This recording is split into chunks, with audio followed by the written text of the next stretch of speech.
ಡಾಲಿ ಕೃಷ್ಣಂದು ಮತ್ತೆ ನಂದು ಇಮೇಜು ಹೌದು. ಲವ್ ಫಿಲ್ಮ್ ಮೇಕರ್ಸ್ ಅಂತ. ಲವ್ ಫಿಲ್ಮ್ ನಾವು ಲವ್ ಫಿಲ್ಮ್ ರೊಮ್ಯಾಂಟಿಕ್, ಹೌದು. ನಾವು ಲವ್ ಫಿಲ್ಮ್ ಹೌದು. ಮಾಡೋದು ಅಂತ. ಹೌದು. ಏನ್ ಲವ್ ಫಿಲ್ಮ್ ಮಾಡೋರು ದಿಢೀರಂತ ಇದಕ್ಕಿದ್ದಂಗೆ ಈ ತರ ಆಕ್ಷನ್ ಮಾಡ್ಬಿಟ್ಟಿದ್ರ ಅಂತ ಕೇಳ್ತಾರೆ. ಹೌದು. ಆಕ್ಚುಲಿ ನಾವು ಮಾಡೋ ಲವ್ ಸ್ಟೋರಿ ನಾನು. ಹೌದಾ? ಡ್ರಾಟ್ ಅಂತ ಟೈಟಲ್. ಅಂತ ಟೈಟ್ಲು.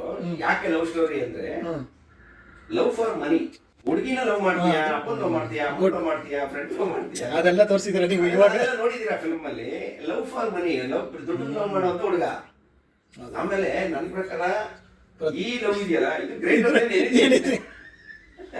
ಇದಕ್ಕಿಂತ ಗ್ರೇಟ್ ಲವ್ ಸ್ಟೋರಿ ನಿಮ್ಗೆ ಸಿಗಲ್ಲ. Good sir. ಯಾಕಂದ್ರೆ ಎಲ್ಲರಿಗೂ ಬೇಕು. ಈಗ ಒಂದು ಹುಡುಗಿನ ಲವ್ ಮಾಡ್ದಲೇ ಒಬ್ಬ ಇಟ್ಬಿಡ್ಬೋದು, ಡೈರೆಕ್ಟ್ ಆಗಿ ಮದುವೆನೂ ಆಗ್ಬೋದು ಅಲ್ವಾ? ಕರೆಕ್ಟ್ ಹೇಳಿದ್ರಿ. ದುಡ್ಡು ಲವ್ ಮಾಡಿದ್ರೆ ಯಾರು ಇರೋದು ಸಾಧ್ಯ ಪ್ರಪಂಚದಲ್ಲಿ? ಎವ್ರಿಬಡಿ ವಾಂಟ್ಸ್ ಮನಿ, ಎಲ್ಲರೂ ಅದನ್ನ ಇಷ್ಟಪಟ್ಟೆ. ಎಂಡ್ಲೆಸ್ ಅದು, ಎಂಡ್ಲೆಸ್ ಅದು. ಹುಡುಗಿ ಆದ್ರೂ ಬ್ರೇಕಪ್ ಆಗುತ್ತೆ. ಇದಕ್ಕೆ breakup. So this is also love story.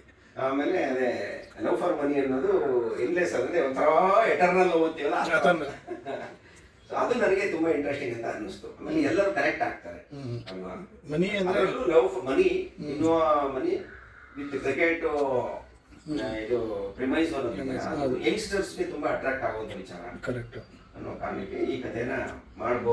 ಈ ಕಥೆ ಆಗಿ ಒಂದು ಸಿನಿಮಾ ಮಾಡಿದ್ರೆ ವರ್ಕ್ ಆಗುತ್ತೆ ಅಂತ ನನಗೆ ಅನ್ನಿಸ್ತು.